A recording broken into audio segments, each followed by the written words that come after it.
Alhamdulillahi Rabbil Alamin. Wabihi nasta'in ala umuri dunya waddin.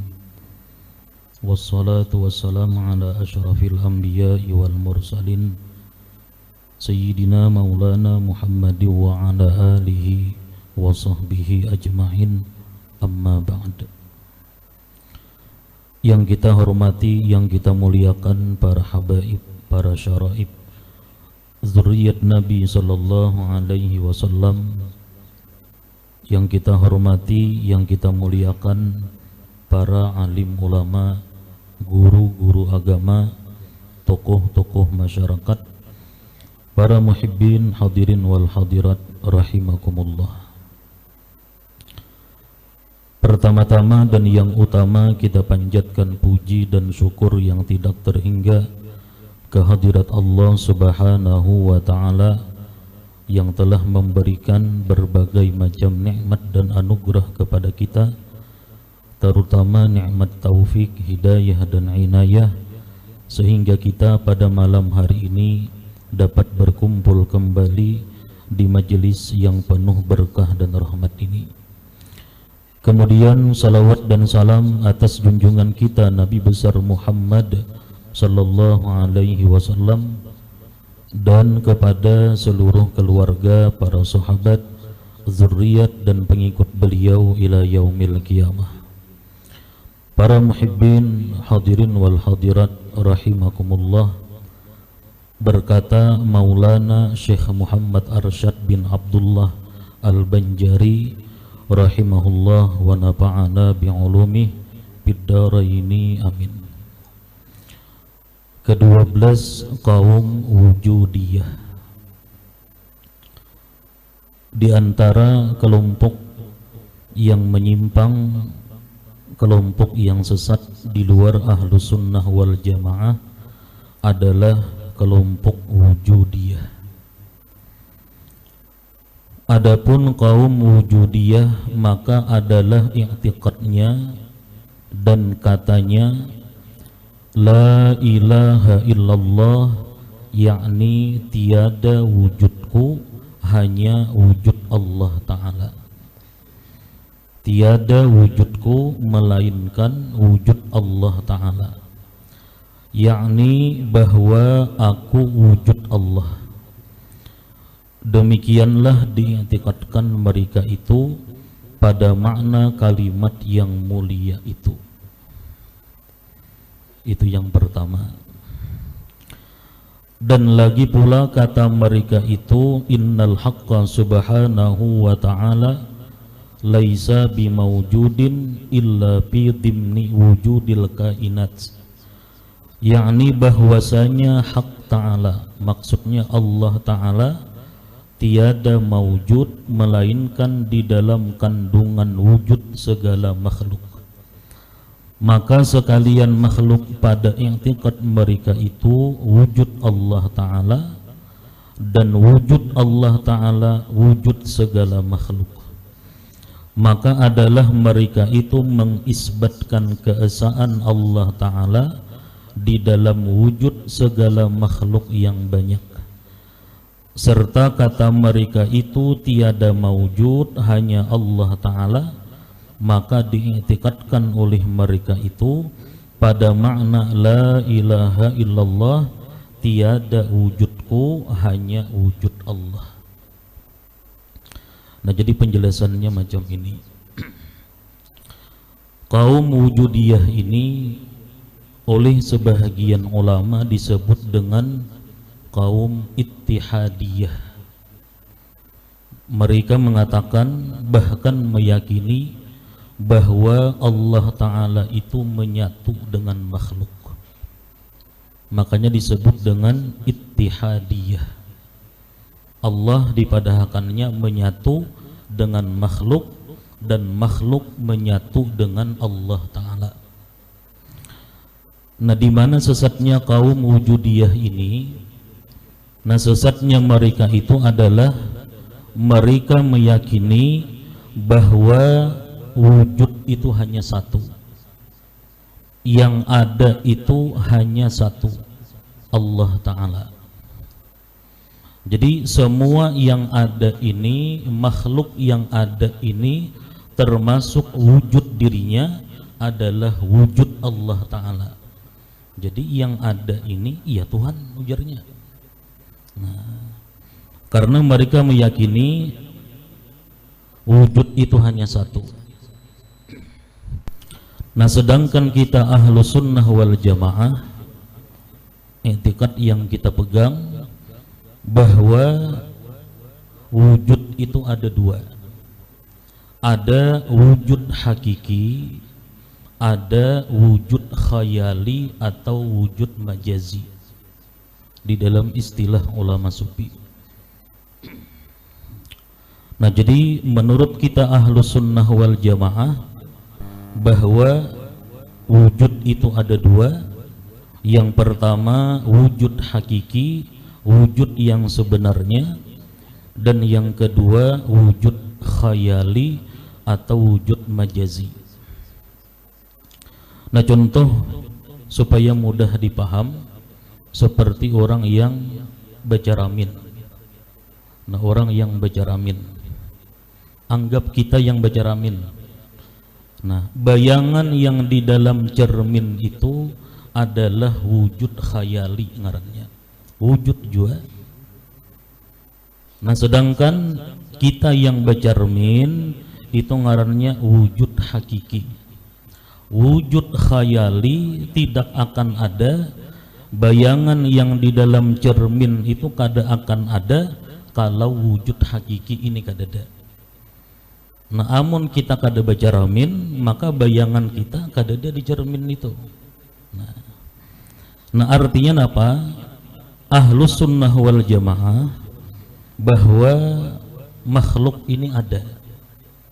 Nah, tetapi adanya kita ini diadakan oleh Allah Ta'ala. Nah, Allah maujud, kita makhluk maujud ada juga. Nah, tetapi bedanya wujud Allah dengan wujud kita, wujud Allah itu bizatih. Allah itu ada dengan sendirinya. Allah ada tanpa ada yang menciptakan Allah Ta'ala. Nah, sedangkan kita, wujud kita ini biijadihi Ta'ala, diadakan Allah Ta'ala. Nah, jadi kata-katanya sama. Jadi la ilaha illallah, la maujud illallah. Tidak ada yang ada kecuali Allah. Nah, kelompok wujudiyah yang sesat, mereka meyakini bahwa yang wujud itu hanya satu, kada ada wujud yang lain. Jadi wujud itu hanya satu, wujud Allah Ta'ala. Nah, sehingga ketika mereka mengatakan la ilaha illallah, dalam hati mereka tiada wujudku ini melainkan wujud Allah. Iya, bakaku Tuhan. Nah, bahwa aku ini ujarnya wujud Allah, makanya disebut dengan ittihadiyah, Tuhan menyatu lawan makhluk. Nah, sedangkan kita ahlu sunnah wal jamaah la maujud illallah, maksudnya tidak ada yang ada dengan sebenarnya kecuali Allah Ta'ala. Kenapa? Karena adanya makhluk itu diadakan saja. Sesuatu yang diadakan itu hakikatnya kada ada. Nah, jadi ada juga makhluk ini cuman diadakan. Nah, itu beda dengan kaum wujudiyah tadi. Makanya disebut dengan ittihadiyah, nama lainnya. Dipadahakannya Tuhan menyatu dengan makhluk dan makhluk menyatu lawan Tuhan. Nah, itu.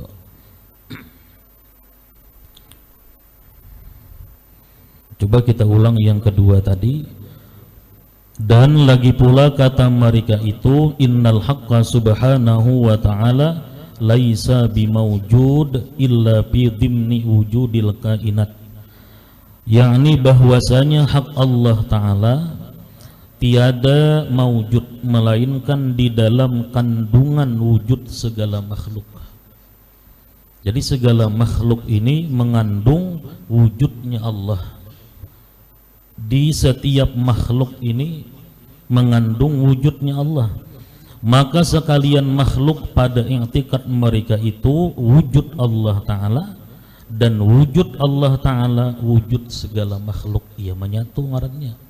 Kalau kita lain, wujud Allah ia wujud Allah, wujud makhluk ia wujud makhluk.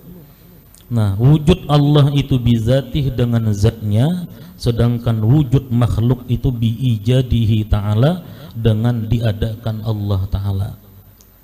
Adanya makhluk diadakan oleh Allah Ta'ala, bukan Tuhan yang ada ini lain.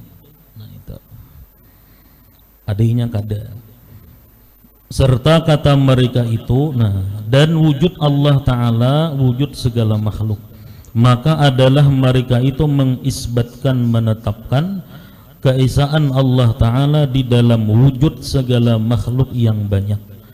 Serta kata mereka itu tiada maujud, hanya Allah Ta'ala, tiada yang ada kecuali Allah Ta'ala.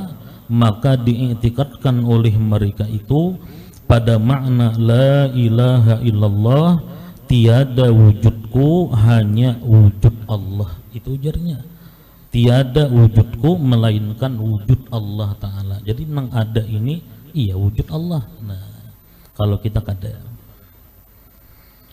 Nah, makanya kalau kita mengaji perkataan-perkataan ulama sufi itu kada kawa kada baguru.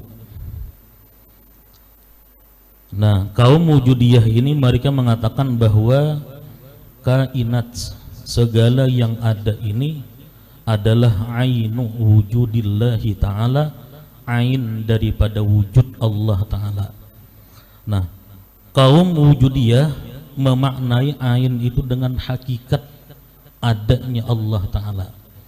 Jadi segala yang ada itu ujarnya hakikat daripada wujud Allah Ta'ala. Jadi semuaan yang ada itu ya Tuhan. Nah, itu luput. Nah, sedangkan sufi yang bujur mereka memaknai bahwa segala yang ada itu ainu wujudillah.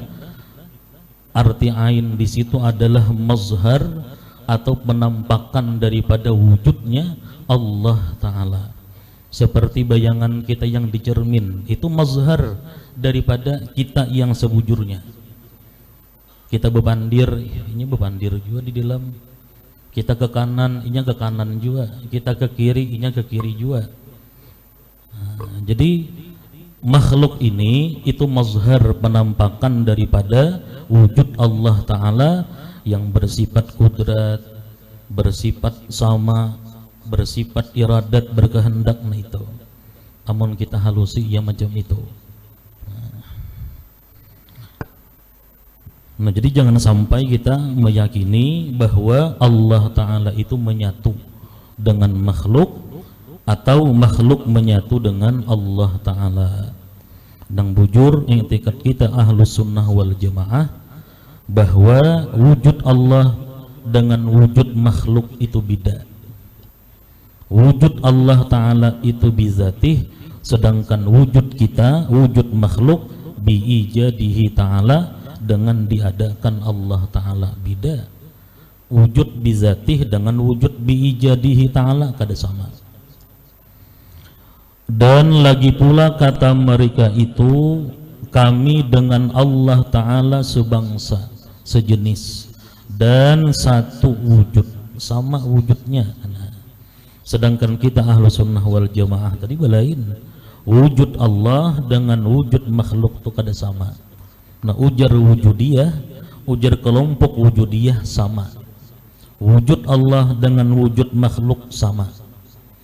Jadi adanya makhluk, wujud makhluk itu ya Tuhan, ya wujud Allah. Nah, itu. Dan lagi pula kata mereka itu bahwa Allah Ta'ala ketahuan zatnya. Zatnya bisa diketahui dan nyata kaifiyatnya daripada pihak ada ia maujud pada kharij dan pada zaman dan makan. Nah, kemudian ujarnya Allah Ta'ala itu bisa diketahui hakikatnya yang sebenarnya. Nah, jadi zat Allah Ta'ala itu bisa diketahui hakikat zat Allah yang sebenarnya, dan dipadahkannya pulang Allah itu ada mempunyai masa, dan ada mempunyai tempat. Nah, sedangkan kita ahlu sunnah wal jamaah, hakikat zat Allah itu kada bisa diketahui. Kayak apa yang sebenarnya hakikat zat Allah itu? Nah, kita lemah daripada mengetahui hakikat zat Allah yang sebenarnya. Kita hanya tahu melalui Al-Quran yang hadis. Nah, lebih daripada itu kita kada tahu bagaimana sebenarnya hakikat daripada zat Allah itu. Nah, sedangkan ujar wujudiyah, Allah itu kawa dikenal. Nah, kayak apa zatnya? Allah kada bertempat, Pak. Allah bertempat di padahakannya. Kemudian Allah mempunyai masa di padahakannya. Pokoknya secara detail Allah itu bisa diketahui zatnya. Nah, itu ujarnya. Kita kada. Maka sekalian i'tiqad itu kafir. Inilah i'tiqad wujudiyah yang mulhid, yang ingkar, dan dinamai akan dia zindik atau murtad itu. Syahdan adalah wujudiyah itu dua kaum. Nah, wujudiyah itu dua kelompok, terbagi dua. Satu, wujudiyah yang muwahhid, wujudiyah yang bertauhid, ini nang bujur. Yang kedua, wujudiyah yang mulhid, yang ingkar. Maka wujudiyah yang muwahhid itu yaitu segala ahli sufi yang sebenarnya, dan dinamai mereka itu wujudiyah karena adalah bahas dan perkataan dan i'tikad mereka itu pada wujud Allah Ta'ala.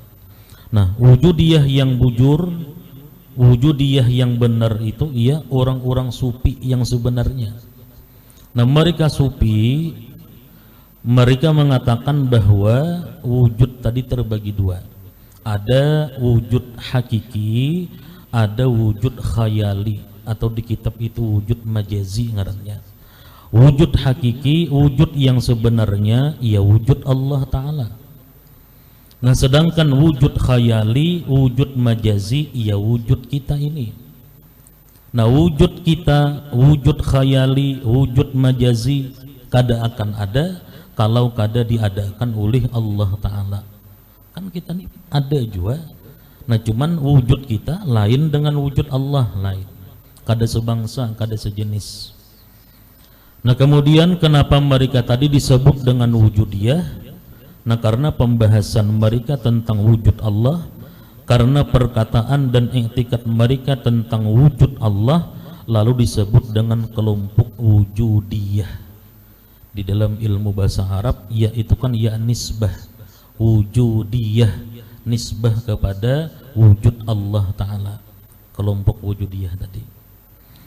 Nah, kelompok wujudiyah yang sesat, ya macam tadi, yang macam tadi, bahwa yang maujud itu cuma satu. Jadi semuaan yang ada ini ya wujud Allah. Nah, itu luputnya. Nah, kemudian dipadahakannya wujud Allah dengan wujud makhluk sama, sejenis. Di situ nang kafirnya pulang luputnya. Nah, kemudian dipadahakannya pulang hakikat zat Allah itu bisa diketahui. Hakikat zat Allah bisa diketahui dengan sedetail-detailnya. Nah, itu kalau kita kada. Nah, kemudian yang ke-13, kaum mujassimah. Adapun kaum mujassimah, maka setengah daripada mereka itu i'tikadnya bahwa Allah Ta'ala itu jauhar yang maujud. Jauhar itu benda yang kada kawa dibagi-bagi. Jauhar. Nah, jadi mereka meyakini, kelompok mujassimah ini meyakini bahwa Allah Ta'ala itu jauhar yang maujud, benda yang maujud. Dan setengah mereka itu i'tikadnya bahwa Allah Ta'ala itu jisim. Jisim ini benda juga, tapi nang kawa dibagi-bagi. Jisim itu benda juga, cuman kawa dibagi-bagi. Nah, mereka meyakini bahwa Allah Ta'ala itu jisim, tetapi tiada seperti jisim yang lain. Nah, kita ahlus sunnah wal jamaah Allah Ta'ala itu bukan benda, Allah Ta'ala bukan jauhar, Allah Ta'ala bukan jisim. Bahasa ringkasnya, bahasa simpelnya, Allah Ta'ala itu lain benda. Kenapa? Karena kalau dikatakan Allah Ta'ala itu benda, berarti Allah bertempat. Yang namanya benda pasti mengambil tempat. Kalau Allah Ta'ala itu bertempat, berarti ganal tempat daripada Allah. Nah, sesuatu yang bertempat itu pasti ada panjang, lebar, pindiknya. Allah Ta'ala kada dia mempunyai sifat macam itu. Nah, jadi kita Ahlus Sunnah wal Jamaah, Allah itu bukan jauhar, Allah itu bukan jisim. Karena kalau dipadahkan Allah benda, berarti Allah bertempat, Allah perlu kepada tempat. Sedangkan Allah Ta'ala sebelum adanya tempat Allah sudah ada. Jadi Allah kada perlu tempat, karena sebelum adanya tempat Allah sudah ada. Nah, itu. Sesudahnya kayaknya ada banyak perkataan-perkataan para ulama yang mengkafirkan orang yang meyakini bahwa Allah itu berjisim. Ada kayaknya di sebelah itu. Dan setengah mereka itu i'tiqadnya bahwa Allah Ta'ala seperti rupa manusia. Ada juga kelompok mujassimah meyakini itu, Allah itu berupa nang kaya rupa manusia. Dan setengah mereka itu i'tiqadnya bahwa ada bagi Allah Ta'ala daging dan darah dan anggota, muka dan tangan dan kaki dan jari. Jadi jisim kan dipadahkannya Allah berjisim, bebenda. Nah, Allah itu ada badaging, ada badarah, dan Allah itu mempunyai anggota, ada bemuka, tangan, kaki dan jari, ujar mereka. Dan setengah mereka itu i'tikadnya bahwa Allah Ta'ala ada baginya rupa, tetapi tiada kami mengetahui betapa rupanya, bagaimana rupanya. Ada juga. Dan setengah mereka itu i'tikadnya bahwa Allah Ta'ala datang dan turun dengan zatnya, serta bergerak dan berpindah daripada satu tempat kepada satu tempat yang lain. Jadi dipadahkannya Allah itu datang, turun, naik dengan zatnya. Allah berpindah-pindah dari satu tempat ke tempat yang lain seperti halnya manusia. Allah turun naik seperti naik turunnya manusia. Allah berpindah-pindah dari tempat yang satu ke tempat yang lain sebagaimana kita berpindah-pindah tempat. Dan setengah mereka itu i'tikadnya bahwa Allah Ta'ala duduk di atas arasy. Allah duduk di atas arasy, ujarnya. Dan setengah mereka itu i'tikadnya bahwa Allah Ta'ala masuk pada arasy, dan arasy itulah tempat kediamannya. Allah berdiam di arasy. Syahdan seterusnya. Nah, ujar Datuk Kalampayan adalah perpegangan setengah kaum mujassimah pada i'tikadnya, keyakinannya yang tersebut itu zahir ayat dan hadis yang mutasyabih. Jadi di mana timbulnya keyakinan-keyakinan mujassimah yang macam tadi? Nah, keyakinan mereka itu mereka ambil daripada ayat-ayat Al-Quran dan hadis-hadis yang mutasyabih. Jadi Al-Quran, hadis Nabi itu ada yang muhkam, ada yang mutasyabih. Ayat-ayat Al-Quran, hadis Nabi ada yang muhkam, ada yang mutasyabih. Yang muhkam itu adalah ayat-ayat Al-Quran, hadis-hadis Nabi yang makna dan maksudnya jelas, itu muhkam. Nah, sedangkan ayat-ayat mutasyabih, ayat-ayat yang mutasyabih dan hadis-hadis yang mutasyabih itu apa? Hadis Nabi, ayat-ayat Al-Quran yang maksud dan tujuannya itu kada jelas. apa yang dimaksud dengan ayat ini, apa yang dimaksud dengan hadis ini. Di dalam kitab usul tafsir, contoh ayat-ayat mutasyabih itu seperti awal-awal surah, permulaan surah, seperti alif lam mim, alif lam ra, atau ha mim ain sin qaf. Nah, itu ayat-ayat yang mutasyabih, ayat-ayat yang maksud dan tujuannya itu kada jelas, hanya Allah Ta'ala yang tahu. Contoh ayat mutasyabih lagi di dalam kitab usul tafsir itu seperti ayat-ayat yang menjelaskan tentang sifat-sifat Allah Ta'ala. Allah mempunyai tangan, yadullah fauqa aydihim. Allah mempunyai wajah, wa yabqa wajhu rabbika dzul jalali wal ikram. Nah, jadi ujar Datuk Kalampayan, i'tiqad kaum mujassimah itu timbulnya dari mana? Di mana mereka mengambil keyakinan itu? Nah, i'tiqad kaum mujassimah itu mereka pahami daripada ayat-ayat Al-Quran dan hadis-hadis yang mutasyabih. Lalu timbul keyakinan yang macam tadi, Allah dipadahkannya mempunyai wajah. Itu diambil daripada ayat Al-Quran, kullu man 'alaiha fan wa yabqa wajhu rabbika dzul jalali wal ikram. Setiap orang yang ada di atas bumi ini akan mati. Lalu sambungan ayatnya, wa yabqa wajhu rabbika, dan kekal wajah Tuhan engkau. Lalu ujar mereka bahwa Allah Ta'ala itu mempunyai wajah seperti wajah makhluk, wajah yang ada ini, Bang. Nah, sedangkan kita ahlu sunnah wal jamaah memahami ayat-ayat mutasyabih dan hadis-hadis mutasyabih itu dengan dua jalan. Nah, ahlu sunnah wal jamaah, ulama-ulama mutaqaddimin, ulama-ulama salaf terdahulu, mereka apabila memahami ayat yang mutasyabih, mereka taslim, mereka serahkan maksud dan maknanya kepada Allah Ta'ala. Wa yabqa wajhu rabbika, dan kekal wajah Tuhan engkau. Nah, kalau ulama-ulama mutaqaddimin, apa yang dimaksud dengan wajah itu, wajah nang kaya apa, mereka serahkan kepada Allah Ta'ala. Hanya Allah yang mengetahui apa yang dimaksud dengan wajah di sini. Itu ulama-ulama ahlu sunnah wal jamaah mutaqaddimin. Nah, sedangkan ulama-ulama ahlu sunnah wal jamaah mutaakhirin,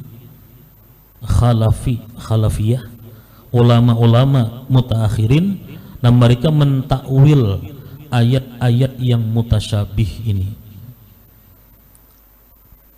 Kada mau Allah itu dipadahkan mempunyai wajah seperti wajah makhluk.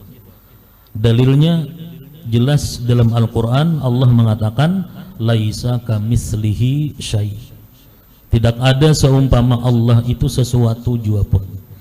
Amun dipadahkan Allah mempunyai wajah seperti wajah manusia, seperti wajah makhluk, berarti menyerupakan Allah dengan makhluk. Itu salah, kafir, karena bertentangan dengan Al-Quran, kayak mujassimah tadi.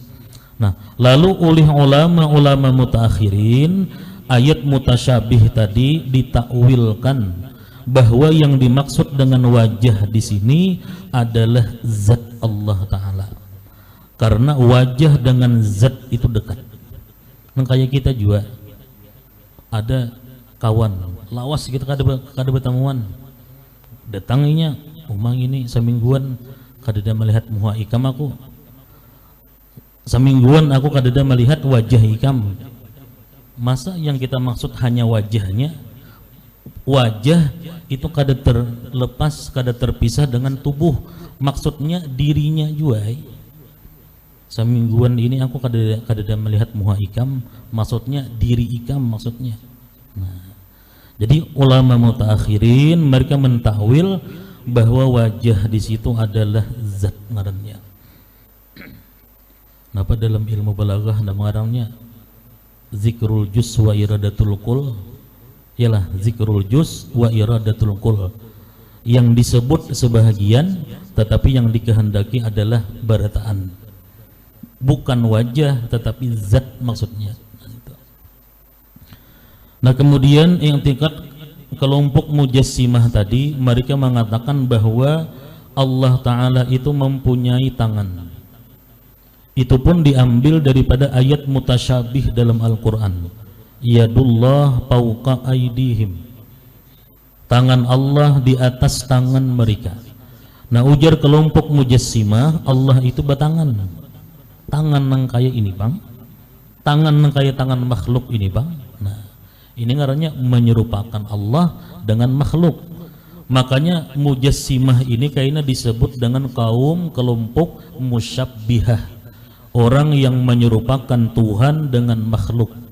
Jadi sebutan lain daripada mujassimah, musyabbihah. Nah sedangkan ahlu sunnah wal jamaah memahami ayat yadullah fawqa aydihim itu ada dua cara tadi. Ulama-ulama mutakaddimin mereka taslim, mereka menyerahkan maksud dan maknanya kepada Allah Ta'ala. Yang dimaksud dengan tangan itu tangan yang macam apa diserahkan kepada Allah, Allah nang tahu. Nah sedangkan ulama-ulama mutaakhirin mereka mentakwil tangan itu dengan kekuasaan. Tangan itu lambang daripada kekuasaan Allah Ta'ala. Nah itu, jadi tangan Allah di atas tangan mereka, maksudnya tangan, maksudnya kekuasaan Allah di atas kekuasaan makhluknya, itu maksudnya. Nah kemudian lagi tadi kaum mujassimah mengatakan bahwa Allah Ta'ala tadi mempunyai jari. Ya Allah dipadahakannya berisi jari. Itu dipaham, mereka ambil daripada hadis Nabi yang artinya bahwa hati-hati seluruh hamba itu di antara dua jari dari jari-jari Tuhan.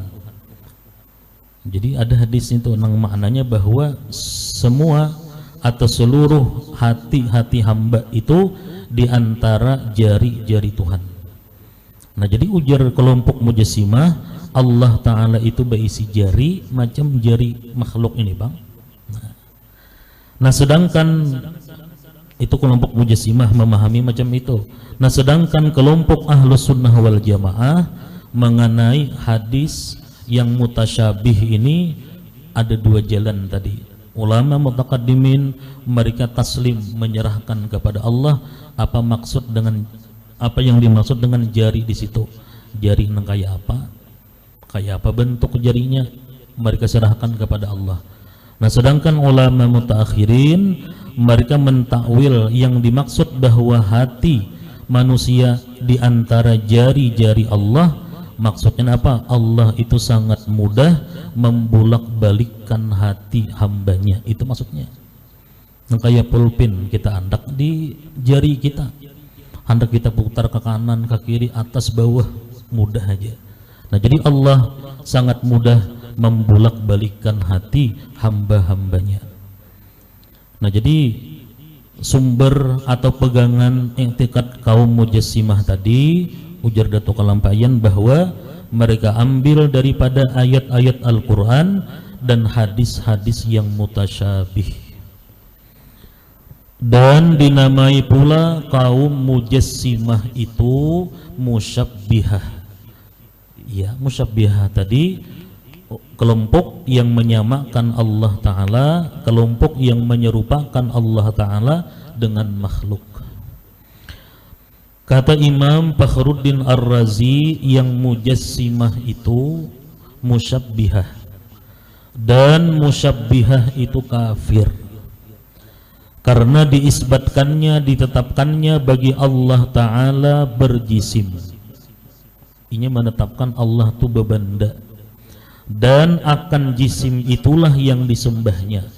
Kalau memadahkan Allah bebanda berarti menyembah benda ngarannya, lain menyembah Allah, Allah kada berjisim. Dan barang siapa menyembah jisim maka sanya jadi kafir karena ia menyembah yang lain daripada Allah Ta'ala. Kata Imam Ahmad radhiyallahu anhu, barang siapa mentasbihkan, barang siapa menyerupakan Allah Ta'ala dengan makhluk, maka sanya jadi kafir. Termasuk tadi i'tiqad mujassimah mengatakan bahwa Allah itu di atas arsy.